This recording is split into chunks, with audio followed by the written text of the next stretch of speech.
olen Vesa Silver ja toivotan teidät tervetulleeksi Kostumen tähtistailaja-kilpailun finaaliin.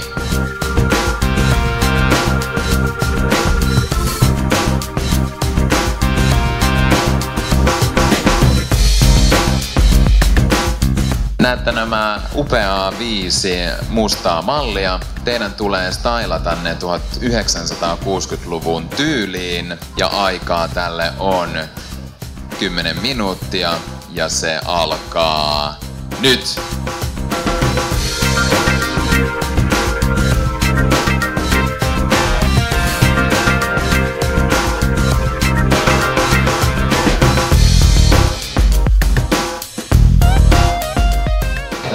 Stylata Krista Siegfrieds ja tulemme näkemään nyt nämä kuvat eiliseltä. Oh my god! Ne 5 erilaista Kristaa.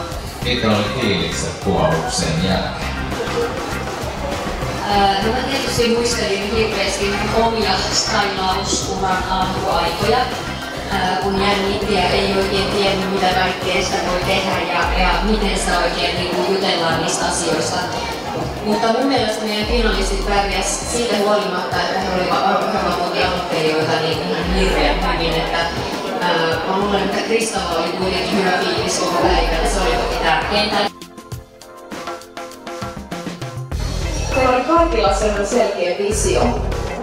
Ja ei ehkä aina ollut semmosia tyylejä, semmosia vaatteita, mitä laittaisit itse päälle. Mutta oli kiva kokeilla. Mun oma suosikki on Nora.